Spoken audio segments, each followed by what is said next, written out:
What's going on, Packer fans? Welcome back to the Pack a Day podcast. I'm your host, Andy Herman. You can follow me on Twitter at Andy Herman NFL. Hope this episode finds you well. I appreciate you joining me today.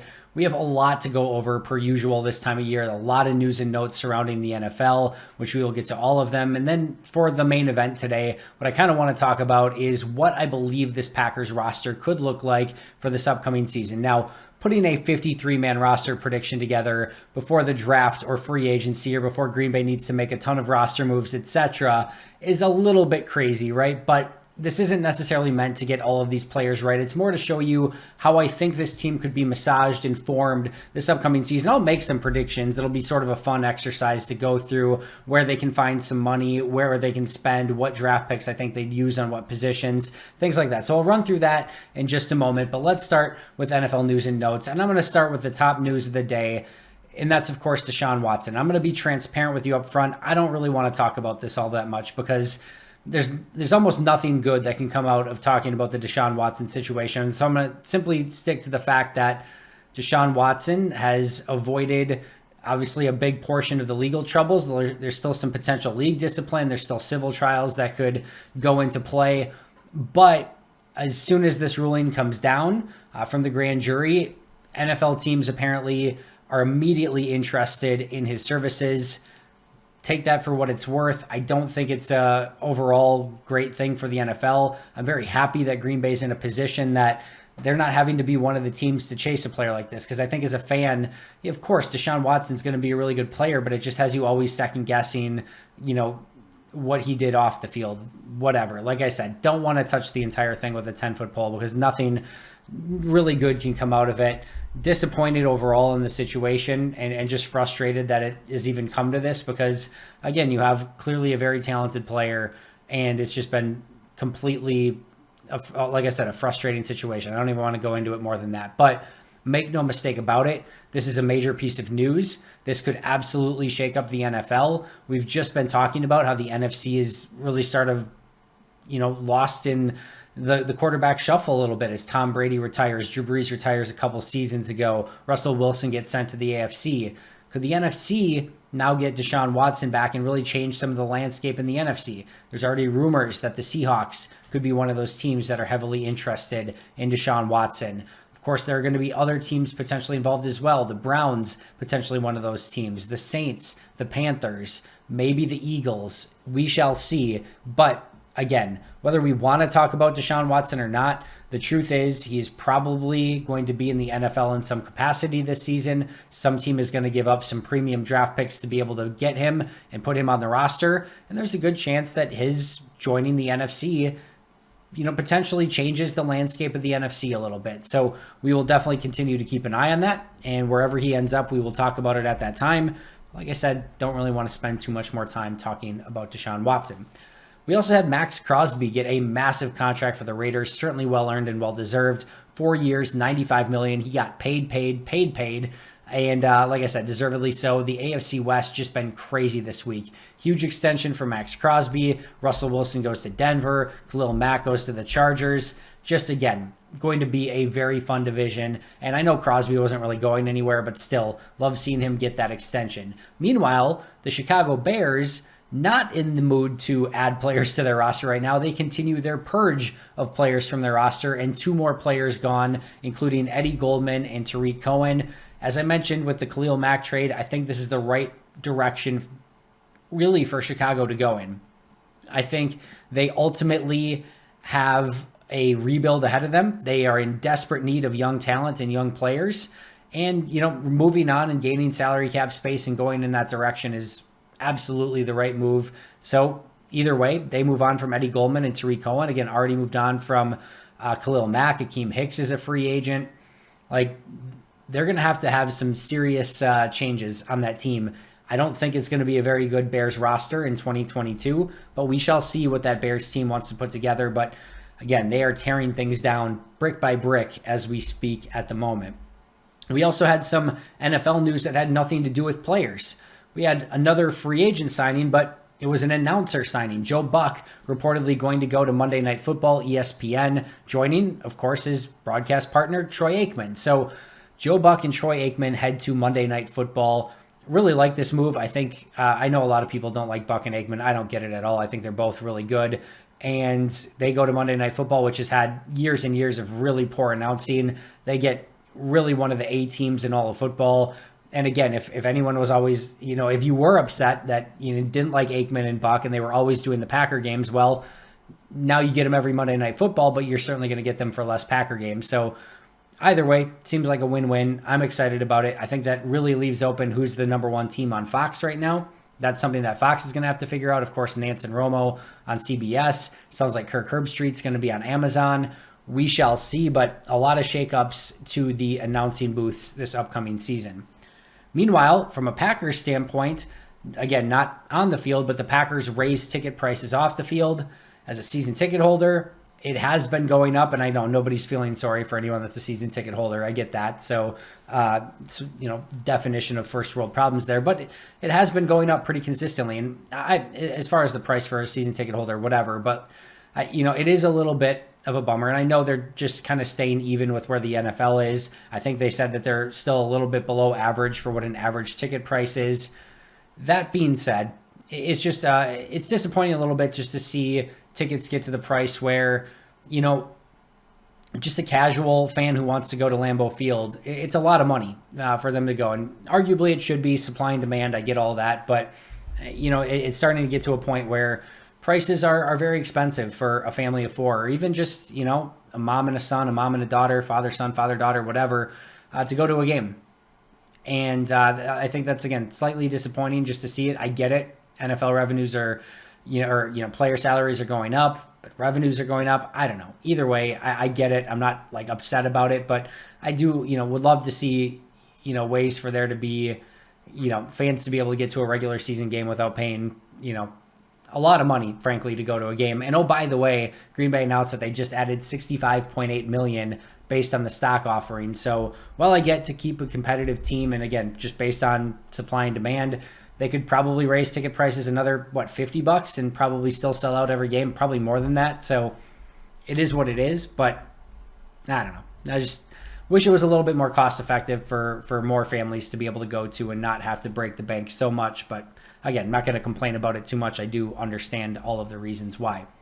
Packers also added a couple special teams coaches, or one special teams coach. They added Michael Spurlock as a special teams quality control coach. And then they also added Quinshawn Odom as a minority assistant using their coaching fellowship. So a couple moves for the Packers coaching staff. And I think that mostly does. I know there are other news around the league as well, but those were the main points that I wanted to get to today. So let's get to what I think could be a Packers roster in 2022. Again, there's zero chance that I get maybe more than like 35 of these right. Like, it's just going to be very difficult to predict at this point. But let's go through what I think a 53-man roster could look like. Let's start at quarterback. I'm going to say Aaron Rodgers and Jordan Love. Again, like as I mentioned the last couple of days, I could see Jordan Love going in any direction, and if Green Bay got the right offer, maybe they entertain that. But I'm going to say Jordan Love remains on the team. I think Kurt Benkert, probably another practice squad candidate this season. I'm going to say only two quarterbacks, and again, that leaves Aaron Rodgers and, of course, Jordan Love. Running back, I think, is also a fairly simple position. I'm going to say Aaron Jones, A.J. Dillon, and Patrick Taylor are your three running backs, and I'm going to say Kylan Hill starts the season on the PUP list. Maybe Kylan Hill gets back sooner. Maybe they draft a running back, something like that, and that changes up the dynamic, and maybe Patrick Taylor ends up on a practice squad. But overall, I'm going to say Jones, Dillon, Taylor with Kylan Hill on the PUP list. Wide receiver, certainly a bit more interesting to sort of sort out. I'm going to say Devontae Adams, of course, back as that number one wide receiver. I'm going to say Allen Lazard is back. As I mentioned yesterday, and as Zach Cruz brought up, I think he's going to be, getting that restricted tender, and then I think they'll do void years to make his cap hit very reasonable this season. So I think Lazard will be back. I think Cobb will be back on a near vet minimum deal. I think Green Bay will release him. I think Cobb is going to want to stay with Aaron Rodgers, so I think they will work something out in that regard. Of course, Amari Rodgers will be back. I'm going to say that they spend a second-round pick. I'm not going to go with like the draft picks and who they end up being. I mean, that's, again, an impossibility at this point. But I'm going to say they're going to spend a second-round pick on wide receiver. And I'm going to also say that they bring back Equanimous St. Brown as well. So Devontae Adams, Allen Lazard, Randall Cobb, a second-round pick, Amari Rodgers, and EQ, which seems like it would round out a pretty nice receiving core. Please note, MVS not on that list. I do think that he will find greener pastures, meaning a lot more money with another team than he would potentially get in Green Bay. Tight end, mostly staying the same. I'm going to have Josiah DeGuara. I do think Mercedes Lewis comes back either at the contract he's at or maybe adding some void years or reworking his contract a little bit. I think Tyler Davis is back, as well as Dominique Daphne. I do not have Robert Tonyan back. Could be a situation where maybe Tonyan doesn't sign any contract until he's healthy. Maybe Green Bay brings him back later in the season. But I'm going to say to start off with DeGuara, Lewis, Davis, and Daphne. Offensive tackle. All right, I'm going to say David Bakhtiari at left tackle. I'm going to say that Billy Turner stays at right tackle. I'm not 100% sold on that. I think that one could still go in any different direction, but I'm going to say Billy Turner stays. Yosh Nijman is the swing tackle, probably primarily at left tackle. And then I'm going to say they also bring in some sort of veteran again. We saw Rick Wagner 2 years ago, Dennis Kelly last year. We've seen Jared Valdir. I'm going to say a Jermaine Ifedi from the Chicago Bears, who has some guard and tackle versatility, could make some sense in that role. Could be a variety of different people, maybe like a Chris Hubbard could make some sense. I'll say Ifedi, but I do expect that maybe it's Dennis Kelly. I mean, maybe it's as simple as that, right? But I'm going to say that they bring in some sort of veteran offensive tackle to back up and, again, have some excess depth at that position. Guard, I'm going to say John Runyon Jr. and Royce Newman, and I'll also say they add 2 day 3 picks to that conversation as well. And of course, Elton Jenkins, I'm going to put on the PUP list to begin the year, with likely coming back at some point, maybe mid to late season, and solidifying that guard position as well, with Josh Myers and Jake Hansen rounding out the center position. Note no Lucas Patrick in that group or Dennis Kelly as of right now. All right, let's jump to the defensive side of the ball.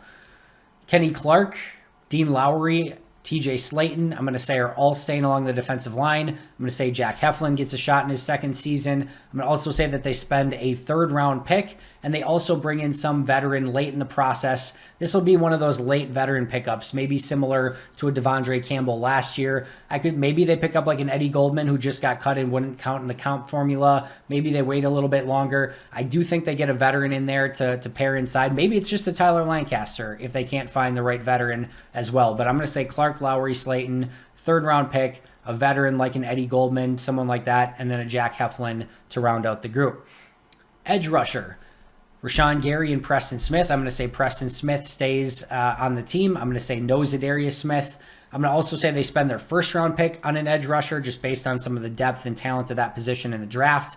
I'm going to say they bring back Whitney Merciless on a cheap deal, and then Ladarius Hamilton, who I thought showed a couple flashes in limited playing time last year as well. So I'm going to say Gary, Preston, 1st round pick, Whitney Merciless, and Ladarius Hamilton at edge rusher. Again, please note, no Zadarius Smith.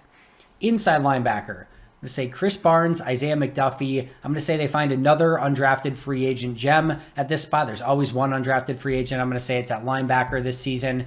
And then I'm going to say Corey Littleton. I think there's still a very strong chance that Devondre Campbell could end up back at inside linebacker. But if that doesn't work out, I think Corey Littleton, who played with the Rams under Joe Barry, who was his inside linebackers coach, had his best season with the Rams. I just think, again, wouldn't count towards the comp formula, cheaper than Devondre Campbell, has played some really good football. I just think that would make a ton of sense. So very easily could still be Campbell. I certainly hope that it's Campbell, but if not, if they can't get that worked out, I'm going to say Corey Littleton gets it. So Littleton, Barnes, McDuffie, and an undrafted free agent. Could maybe be a Ty Summers. I don't see Oren Burks being back, but that's where I'm going to go at inside linebacker for the time being. I also think Vernon Scott could drop into the box and play a little bit of that hybrid role as well this year. Cornerback, Jair Alexander and Eric Stokes on the outside. No Rasul Douglas. I hope I'm wrong about that, but it seems to be maybe trending in that direction. I am going to say that they're going to bring Chandon Sullivan back. Shamar Jean-Charles, I think they'll have a day 3 pick in there to maybe round out the group. And I'm going to say that they're going to bring in Kyle Fuller. Now, Kyle Fuller has not played very well, and his stock has fallen off quite a bit. I think this will be a cheaper deal towards the end of free agency. But remember, Brian Gutekunst loved Kyle Fuller. He knows how to play this defense, played it with Vic Fangio, very similar with Joe Barry in this defense. Again, we know Gutekunst really liked Fuller in the past. Bringing in a veteran as potential a slot guy, could play outside, just gives Green Bay a bit more depth and flexibility there. He needs to play better, but I think in this situation with a Super Bowl contending team, you could easily see Kyle Fuller play better, and I could see them potentially going in that direction. Then last but not least, well, I guess before we get to special teams at least, safety, I'm going to say Amos, Savage, Henry Black, and Vernon Scott. Very similar looking safety group this upcoming season. I'm going to say Mason Crosby stays at kicker. I think that could be J.J. Molson, but for now, I'll say Mason Crosby stays, probably on a renegotiated deal of some sort. I'm going to say they bring back Corey Bojorquez, and then I'm going to say long snapper is Carson Tinker.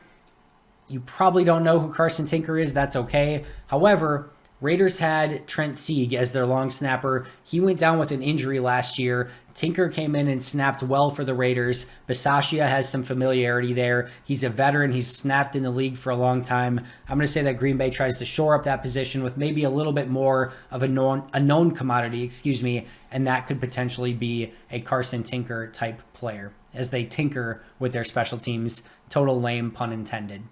All right, so just to run through it one more time, Rodgers and Love at quarterback, Jones, Dillon, Patrick Taylor at running back, Adams, Lazard, Cobb, second-round pick, Amari Rodgers and EQ at wide receiver, DeGuara, Lewis, Davis, and Daphne at tight end, Bakhtiari, Turner, Nyman, and Ifedi at tackle, John Runyon Jr., Royce Newman, and 2 day 3 picks at guard, Myers and Jake Hansen at center, Clark, Lowry, Slayton, a third-round pick, a veteran signing late in the process, and Jack Heflin along the defensive line, Gary Preston, first-round pick, Merciless, and Ladarius Hamilton at edge, Littleton, Barnes, McDuffie, and an undrafted free agent inside, Jair Stokes, Sullivan, Fuller, Shamarjon Charles, and a day 3 pick at corner, Amos, Savage, Black, Scott at safety, Crosby, Boho, Tinker on special teams, and of course, Kylan Hill on the pup, Elton Jenkins on the pup, and a full practice squad to go along with it, probably with guys like a Juwan Winfrey, Kirk Benkert, etc. once again. That is going to do it for me today. Thank you as always for joining. Always appreciate it. Love talking Packers with you guys. I will be right back here tomorrow on the video version with an all-new episode. We will, of course, have a new audio version as well, so make sure to check out and subscribe wherever you get your favorite podcasts. But until next time, and as always, go Pack Go.